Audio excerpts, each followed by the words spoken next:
सुप्रभात बच्चों। पिछली कक्षा में आदि पढ़ाई गई अर्थ के आधार पर वाक्य भेद, उसे आज मैं पूरा करूंगी। ठीक है, तो चलिए शुरू करते हैं। पिछली कक्षा में बताई थी आप लोगों को वाक्य किसे कहते हैं, वाक्य के कितने भेद हैं, क्या क्या। फिर आपके पाठ्यक्रम के अनुसार अर्थ के आधार पर वाक्य भेद का कुछ भेदों की चर्चा भी की थी। बाकी बचे जो भेद हैं उनकी चर्चा आज करेंगे। ठीक है, तो फिर यहाँ पर लिख देती हूँ मैं अर्थ के आधार पर वाक्य भेद।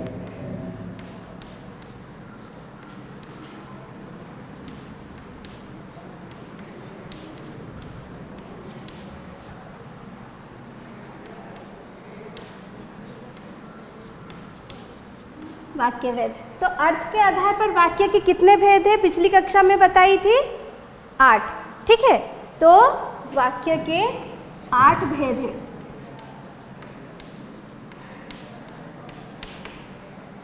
पहला है विधानवाचक,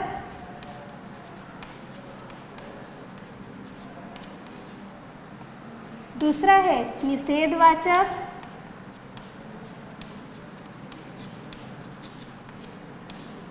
तीसरा है आपका प्रश्नवाचक,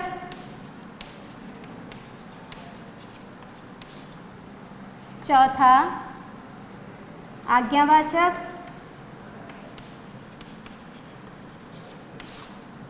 पांचवा विस्मयादिवाचक,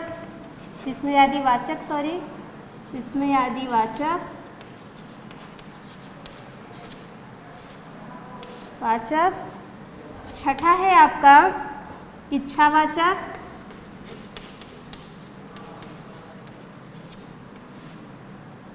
सातवां है संकेतवाचक,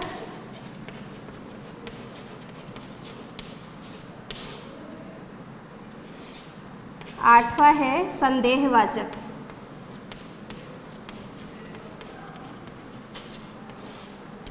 तो पिछली कक्षा में मैं 3 पढ़ाई थी। पहला था आपका विधानवाचक, दूसरा निषेधवाचक और तीसरा आपका प्रश्नवाचक। तो विधानवाचक क्या था? जो होती आ रही है, हो चुकी है, जिसे हम बदल नहीं सकते, वो है आपका विधानवाचक।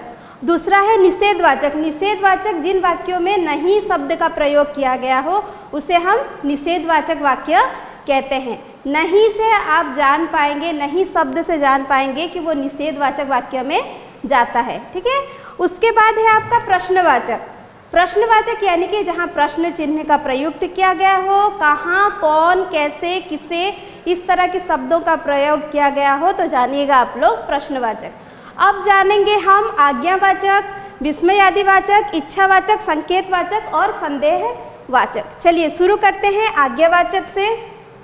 यहाँ लिख रही हूँ मैं, आप लोग देख के लिखिए। ठीक है, तो चौथा है आपका आज्ञावाचक।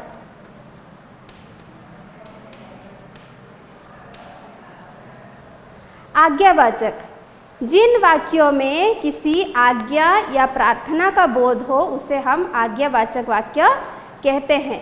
जैसे कि बैठो, बैठिए, कृपया बैठ जाइए, इस तरह के वाक्य जहाँ आते हैं आप जान जाइएगा कि वो आज्ञावाचक में जाएंगे। तो लिख लीजिए, जिन वाक्यों में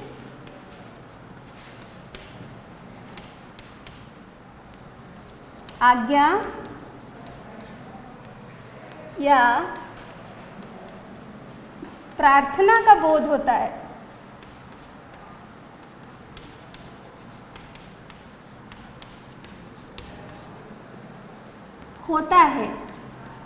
उसे क्या कहते हैं?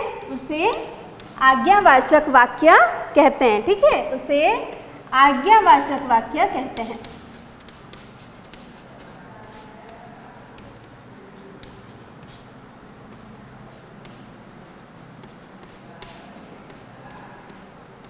भेदों की जो हम चर्चा कर रहे हैं, जो भेदों का भी मैं आप लोगों को परिभाषा लिख रही हूँ, उसको आप लोगों को सिर्फ लिख के नहीं रखना है, उसे घर पे जाकर अच्छे से याद भी करना है। तो आइए उदाहरण जानते हैं। उदाहरण, बैठो, बैठिए, कृपया बैठ जाइए, कृपया बैठ जाइए, ठीक है, ये सारे उसके उदाहरण हैं।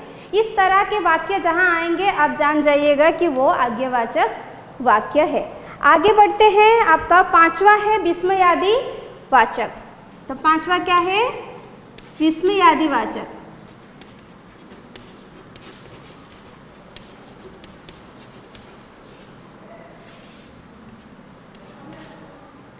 ऐसे वाक्य जिसमें किसी गहरी अनुभूति का बोध हो उसे हम क्या कहते हैं? विस्मयादि वाचक वाक्य कहते हैं। गहरी अनुभूति का क्या अर्थ होता है? यानी कि जो अनायास आपके मन से निकलता हो, किसी चीज़ को देखकर, किसी बुरी हालत को देखकर, किसी अच्छी फूल वगैरह पेड़ पौधे को देखकर जो अनायास आपके मुख से निकलता है जो शब्द, उससे कहते हैं गहरी अनुभूति। ठीक है, जो आपके मन से निकलता हो। तो इसकी परिभाषा क्या है? जिस वाक्य में किसी गहरी अनुभूति का बोध होता है उससे हम क्या कहते हैं? विस्मयादि वाचक वाक्य कहते हैं। जिन वाक्यों से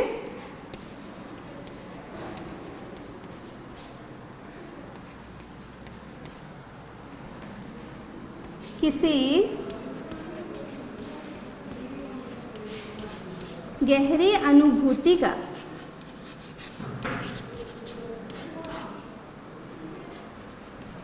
बोध होता है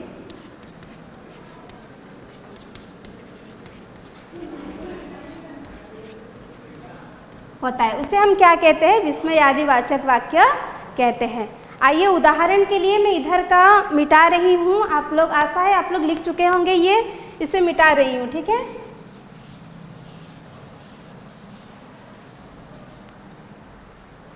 तो विस्मयादि वाचक का हम उदाहरण जानेंगे।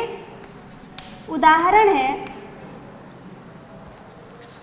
जैसे कि आहा, आहा कितना सुंदर फूल है, कितना सुंदर फूल है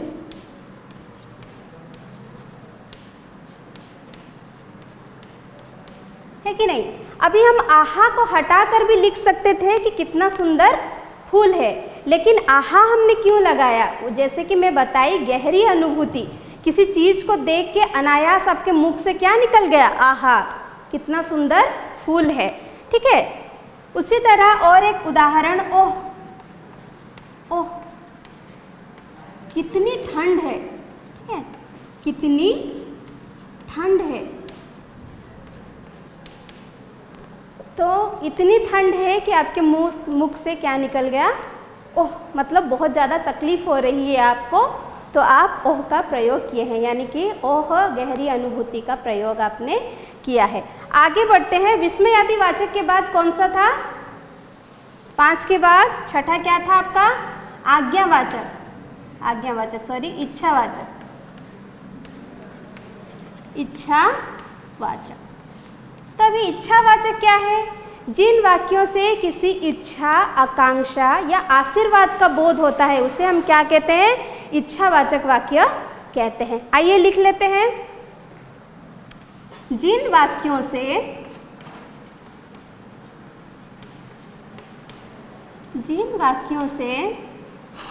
किसी इच्छा,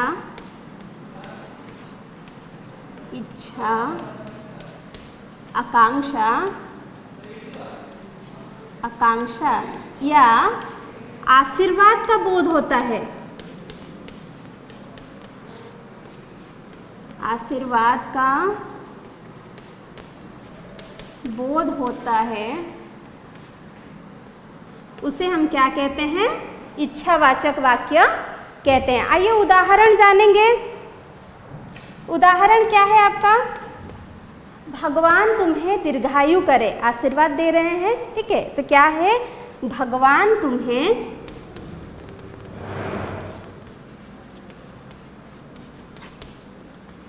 दीर्घायु करे। और एक जानते हैं, और एक देख लेंगे उसी तरह, नव वर्ष मंगलमय हो। क्या है आपका? नव वर्ष मंगलमय हो। ठीक है, ये सारे आशीर्वाद, इच्छा, आकांक्षा इन सब के अंतर्गत जाती है। तो उससे क्या पता चलता है? ये इच्छावाचक वाक्य है। आइए उधर का मिटा रही हूँ मैं, आशा है आप लोग लिख चुके होंगे।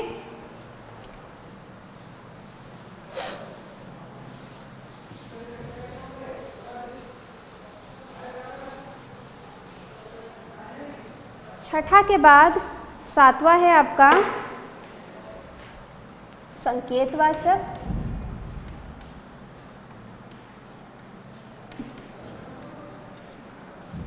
सातवां है आपका संकेतवाचक। अभी संकेत का क्या अर्थ है? साइन है कि नहीं? संकेत का क्या अर्थ है? साइन। तो संकेत किसी भी वाक्य से आपको अगर किसी भी प्रकार की संकेत का बोध होता है उसे हम क्या कहते हैं? संकेतवाचक वाक्य कहते हैं। इशारे, ठीक है, किसी तरफ इशारा करके बोली जाए उसे हम क्या कहते हैं? संकेतवाचक। तो लिख लेते हैं, जिन वाक्यों से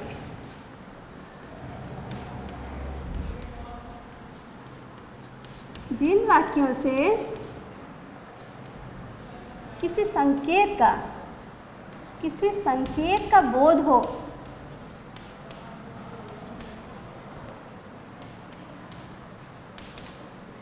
हो उसे संकेतवाचक वाक्य कहते हैं। उसे संकेतवाचक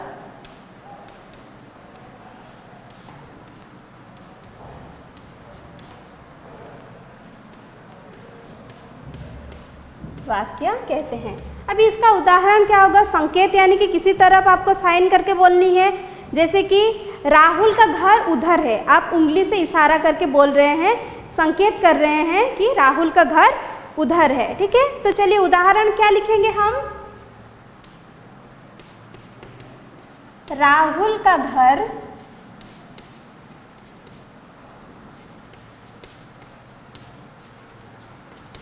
उधर है। तो जितनी भी इशारा करके इधर, उधर, उस तरफ, इस तरह के शब्द अगर प्रयुक्त किए गए हों तो वो किस में जाएंगे? आपके संकेतवाचक में जाएंगे। आखिरी है आठवां, क्या है आपका? संदेहवाचक।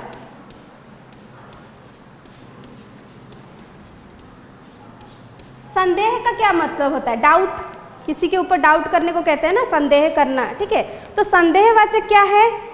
किसी भी वाक्य से किसी भी प्रकार का अगर संदेह का बोध होता है तो उसे हम क्या कहते हैं? संदेहवाचक वाक्य कहते हैं। जिन वाक्यों से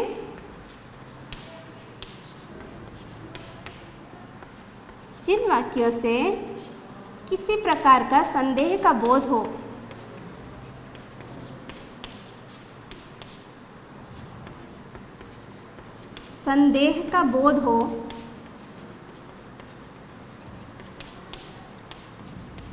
उसे हम संदेहवाचक वाक्य कहेंगे। उदाहरण, शायद कल वर्षा होगी। आपको नहीं पता कि वर्षा होगी या नहीं होगी, लेकिन आपने शायद संदेह के तौर पे लगाया है, शायद कल वर्षा होगी। तो उदाहरण क्या है आपका? शायद कल वर्षा होगी।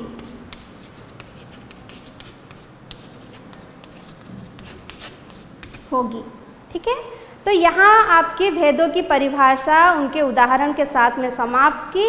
अभी जानेंगे इन भेदों को रूपांतरण कैसे करते हैं, भेदों का भेदों के साथ रूपांतरण कैसे करते हैं। जैसे कि इच्छावाचक है, इच्छावाचक से संकेतवाचक में कैसे रूपांतरण करेंगे वाक्य को। इसी तरह का प्रश्न आपके बोर्ड में आएगी, आपके जो परीक्षा है उसमें आएगी। चलिए ये सब मिटा रही हूँ मैं, ठीक है, इधर का मिटा रही हूँ, इधर का शायद आप खत्म नहीं किए होंगे तो इधर का नहीं मिटा रही हूँ। चलिए अभी जानेंगे वाक्य रूपांतरण। वाक्य रूपांतरण, मैं सिर्फ एक वाक्य लिखूंगी, उसी एक वाक्य से हम रूपांतरण करेंगे सभी भेदों का। ठीक है, तो वाक्य क्या है? तो वाक्य है आपका, माली ने फूल तोड़े। क्या है? माली ने फूल तोड़े। पहले तो हम जानेंगे कि ये किस भेद में जाता है। माली ने फूल तोड़े, वो किस भेद में जाता है? माली ने फूल तोड़ लिया, ठीक है, वो हो चुका। हो गई हुई चीज़ों को जिसमें आती है, जिसके अंतर्गत आती है, वो क्या है आपका? विधानवाचक, जो हो चुकी है, जिसे हम बदल नहीं सकते। अब वो फूल को जाके लगा तो नहीं सकते उसमें, है ना, तो वो तोड़ चुके हैं, हो चुकी है, तो वो होगी क्या आपकी? विधानवाचक। ये वाक्य है आपका विधानवाचक में, ठीक है। तो अभी हम इसे बदलेंगे। पहले हम इसे बदलेंगे निषेधवाचक में। निषेध का क्या बताई थी मैं? जहाँ नहीं का प्रयोग किया जाता है, तो इसे बदल कर बताइए निषेध वाक्य, निषेध में, ठीक है। अभी इसी वाक्य को हम निषेधवाचक में नहीं लगाकर बदलेंगे, तो क्या होगी वाक्य? माली ने फूल नहीं तोड़े। क्या होगा? माली ने फूल नहीं तोड़े। माली ने फूल नहीं तोड़े। प्रश्न आता है आपकी परीक्षा में कि मान लीजिए वाक्य जैसे मैं दी हूँ, माली ने फूल तोड़े, तो वो विधानवाचक में है, तो मैं वहाँ पे लिखी होंगी इस विधानवाचक वाक्य को आप निषेधवाचक वाक्य में परिवर्तित कीजिए। तो आपको इसी तरह परिवर्तित करना है, परिवर्तन करना है। चलिए, ठीक है। अभी निषेधवाचक के बाद हम करते हैं प्रश्नवाचक में। प्रश्नवाचक का मुख्य क्या है, उसका नियम क्या है? जहाँ प्रश्नवाचक चिन्ह लगा हो और जहाँ कहाँ, कौन, कैसे, इस तरह का शब्द प्रयोग किए गए हों। जैसे कि माली ने फूल तोड़े, तो यहाँ पे हम क्या करेंगे? माली ने क्या तोड़े, ठीक है। तो क्या लिखेंगे हम? माली ने क्या तोड़े। तो अभी हम इसको ऐसे ही लिख देंगे और प्रश्नवाचक चिन्ह नहीं देंगे, तो इससे क्या होगा? आपका वाक्य सही है या गलत होगा? गलत हो जाएगा, है ना। तो यहाँ पे हमें प्रश्नवाचक चिन्ह लगाना आवश्यक है, वरना वाक्य गलत हो जाएगा। अभी हम बदलेंगे इसे संकेतवाचक में। संकेतवाचक में बदलेंगे, वही ऊपर वाले वाक्य को संकेतवाचक में बदलेंगे। तो संकेतवाचक का नियम क्या है? जिन वाक्यों से किसी संकेत का बोध होता है, जैसे कि उदाहरण क्या दी थी? राहुल का घर उधर है, तो उसी तरह क्या कहेंगे? उस माली ने फूल तोड़े, ठीक है। हम ऐसे इशारा करके बोलेंगे, उस माली ने फूल तोड़े, ठीक है। अब आखिरी करते हैं हम संदेहवाचक का।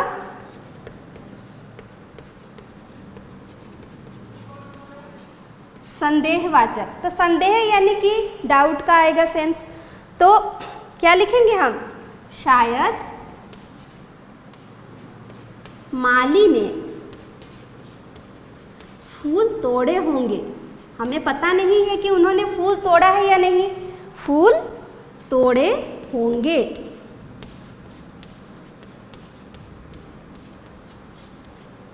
तो मैं आज ख़त्म किया आपका अर्थ के आधार पर वाक्य रूपांतरण।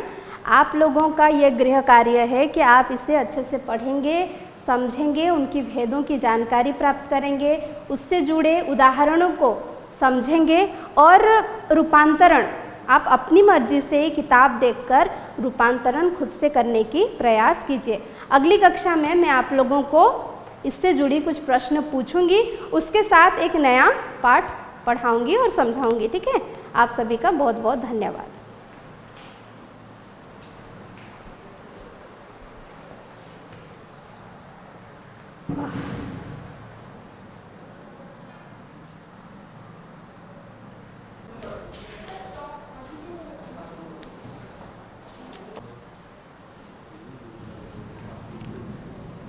सुप्रभात बच्चों, बैठ जाइए आप सभी। आशा है आप सभी अच्छे होंगे। आज मैं आपका पाठ्य पुस्तक कक्षा 7वीं की पाठ्य पुस्तक साक्षी का पहला पाठ, जो कि कभी हार नहीं होती, उसे पढ़ाऊंगी, उस कविता को पढ़ाऊंगी और उसे समझाऊंगी भी। तो कविता का नाम क्या है? कभी हार नहीं होती।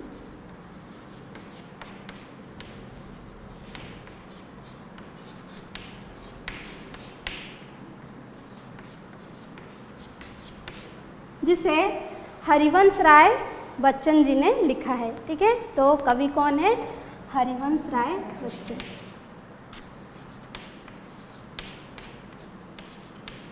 हरिवंश राय बच्चन।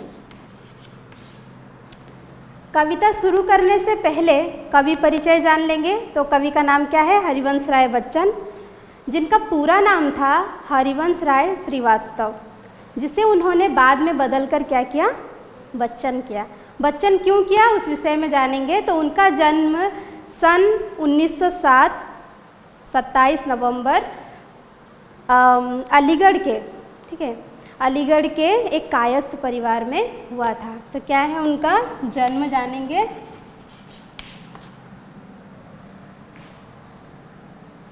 जन्म उनका 27 नवंबर 1907 को एक कायस्थ परिवार में हुआ था। बचपन से ही उन्हें बच्चन बच्चन लोग कहकर पुकारते थे। बच्चन का शाब्दिक अर्थ है बच्चा। जब छोटे बच्चे होते हैं ना, उसको बच्चन बच्चन कहकर पुकारते हैं। वही बाद में चल के उन्होंने अपना उपनाम रख लिया बच्चन, मतलब अपने नाम से श्रीवास्तव हटा के उन्होंने बच्चन जोड़ लिया। उनके सारे लेखनियों में, सारे कविताओं में उन्होंने बच्चन ही लिखा है, मतलब हरिवंश राय बच्चन। बाद में सभी लोग उन्हें उसी नाम से जाने। उनके बच्चे जैसे कि अमिताभ जी का नाम भी अमिताभ बच्चन ही है, जो कि चलता आ रहा है। वे अवधी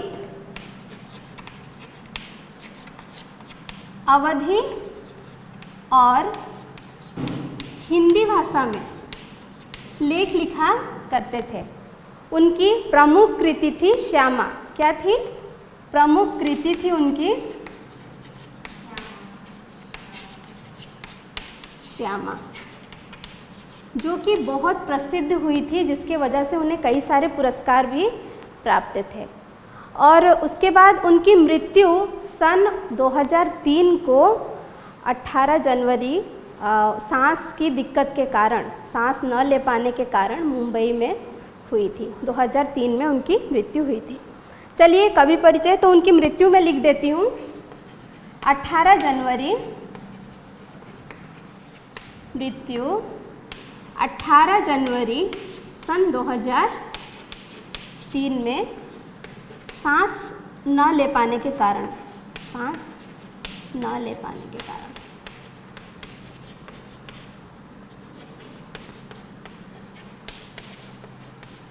ठीक है, उनकी मृत्यु हो गई। चलिए अभी पाठ को पहले पंक्तियाँ पढ़ लेंगे, फिर उसे समझेंगे। ठीक है, तो पंक्तियाँ कुछ इस प्रकार हैं। लहरों से डरकर नौका पार नहीं होती, कोशिश करने वालों की कभी हार नहीं होती। नन्ही चींटी जब दाना लेकर चलती है, चढ़ती दीवारों पर 100 बार फिसलती है। मन का विश्वास रगों में साहस भरता है, चढ़कर गिरना, गिरकर चढ़ना न अखरता है। आखिर उसकी मेहनत बेकार नहीं होती, कोशिश करने वालों की कभी हार नहीं होती। तो इसकी पहली पंक्तियां हैं, लहरों से डरकर नौका पार नहीं होती। अगर नौका चालक लहरों से डर जाए और नौका को बीच में ही छोड़ दे तो वो पार नहीं आ सकता।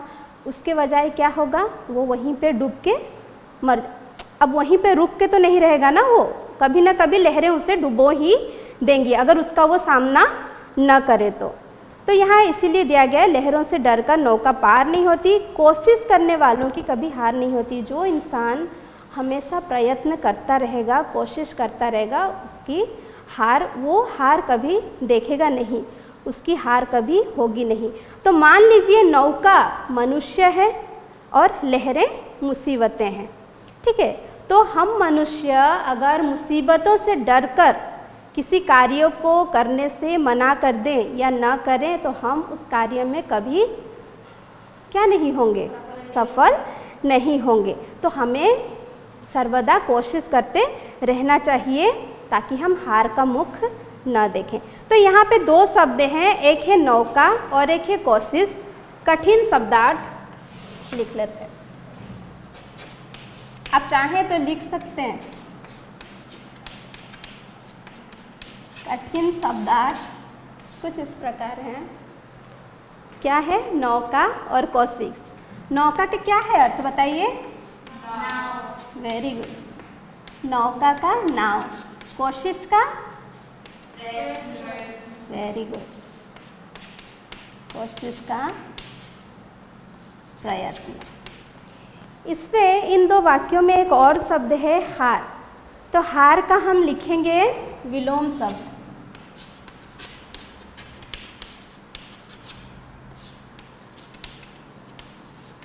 विलोम शब्द, हार का विलोम शब्द क्या है? जीत। चलिए अब आगे बढ़ते हैं, ठीक है? तो आगे बढ़ते हैं। नन्ही चींटी जब दाना लेकर चलती है, चींटियों को आपने देखा होगा एक कतार से दीवार पर चढ़ती हैं, देखा है ना आप लोगों ने?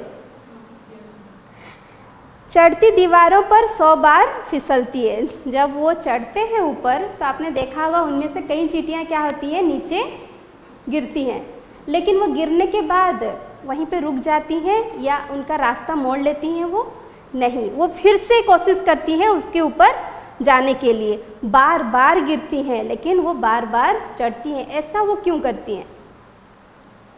चींटियाँ कतार में जाती हैं, बार बार गिरती हैं, फिर उठकर उसी कतार में जाती हैं। क्यों करती हैं ऐसा? क्योंकि उनकी मंजिल, उनकी लक्ष्य वही है, इसीलिए वो उसको मतलब छोड़कर किसी दूसरे राह पर नहीं जा सकती, इसीलिए वो बार बार गिरती हैं, फिर भी उसी रास्ते वो चढ़कर ऊपर जाती हैं। उसके बाद देखिए, मन का विश्वास रगों में साहस बढ़ता है। उनके मन में क्या होता है? विश्वास होता है कि मैं उस लक्ष्य तक पहुंचकर ही रहूंगी, मैं पहुंच सकती हूँ। चींटियों से हमें सीखना चाहिए, बार बार किसी भी कार्य में असफल होने के बाद भी हमें सफलता प्राप्त करने के लिए उसको बार बार करनी चाहिए। जब तक हमें सफलता नहीं मिल जाती, उस कार्य को बीच में नहीं छोड़ना चाहिए। आप लोगों की दिक्कत क्या है? आप लोग एक बार उस कार्य को करते हैं, उसमें असफल जब होते हैं तो आप लोग दूसरी बार उसे कोशिश नहीं करते। कुछ की बात कर रही हूँ, सभी की नहीं, बहुत सारे ऐसे हैं एक बार में ही वो सफल हो जाते हैं। तो उसके लिए हमें क्या चाहिए? मन का विश्वास चाहिए। मन में ये विश्वास रहना चाहिए कि हाँ, मैं ये कार्य कर सकती हूँ या सकता हूँ, मैं अपनी मंजिल तक पहुँच सकता हूँ या सकती हूँ। तो उसके मन में भी विश्वास है कि वो अपने लक्ष्य तक पहुँचेगी, इसीलिए बार बार गिरने के बावजूद वो ऊपर चढ़ती है। चढ़कर गिरना, गिरकर चढ़ना न अखरता है। किसके लिए न अखरता? अखरना का अर्थ क्या है? लिखिए, अखरना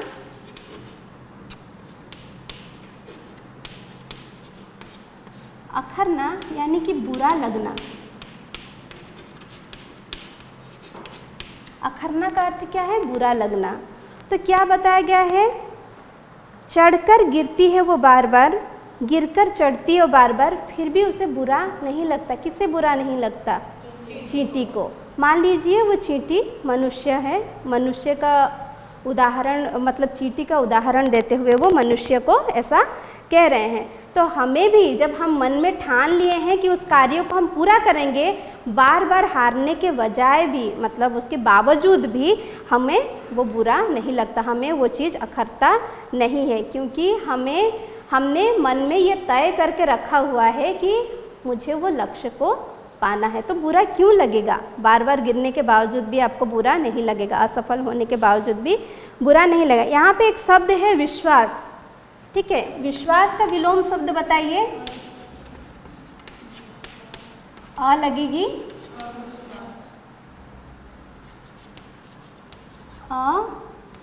अविश्वास, अविश्वास, ठीक है? चलिए, उसके बाद गया चढ़कर गिरना, गिरकर चढ़ना न अखरता है। आगे, आखिर उसकी मेहनत बेकार नहीं होती। किसकी मेहनत बेकार नहीं होती? कोशिश करने वालों की कभी हार नहीं होती। किसकी मेहनत बेकार नहीं होती? मनुष्य की। जिस मनुष्य ने मेहनत की है, जिस मनुष्य ने अपने लक्ष्य तक पहुंचने की निर्णय की है या फिर पहुंचने का यह मतलब उसके मन में वो विश्वास बना कर रखा है, उसकी मेहनत कभी बेकार नहीं जाती। बहुत सारे बच्चे ऐसे होते हैं जो मेहनत नहीं करते और अंक कम आने पर कहते हैं कि क्यों आई मेरे अंक कम? क्योंकि आपने मेहनत नहीं की। ठीक है, तो मेहनत करना आवश्यक है। तो जो मेहनत नहीं करते हैं वो क्या करते हैं, जो बिल्कुल मेहनत नहीं करते वो अपने अंक देखकर क्या करते हैं, छोड़ो मैं तो मेहनत नहीं किया था, मेरे अंक नहीं आए। कुछ होते हैं मेहनत नहीं करते हैं फिर भी पूछते हैं कि मेरे अंक क्यों कम आए, ठीक है। और कुछ जो मेहनत किए होते हैं उनकी मार्क मतलब जो अंक आती हैं तब उन्हें यह संतुष्टि होती है कि चलो मैंने इतना मेहनत किया था तो मुझे इतने अंक आए हैं, इतने अंक प्राप्त हुए हैं। बस वही बोल रहे हैं कि आप जब तक मेहनत नहीं करेंगे तब तक उम्मीद भी रखना किसी चीज़ के लिए वो बेवकूफ़ी है, ठीक है। तो कोशिश करने वालों की कभी हार नहीं होती। हमेशा किसी भी लक्ष्य तक पहुंचने के लिए कोशिश करते जाइए, लक्ष्य तक पहुंचना तय है, आपको कभी हार का मुख देखनी नहीं पड़ेगी आप अगर कोशिश करते रहे तो। चलिए आज के लिए बस इतना ही, बाकी बचा हुआ पाठ का भाग हम अगली कक्षा में पढ़ेंगे। तो आपका गृह कार्य क्या है, लिख लीजिए गृह कार्य।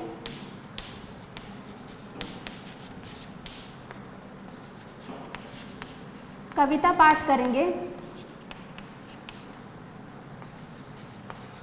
कविता पाठ करेंगे, उससे जुड़ी शब्दार्थ याद करेंगे।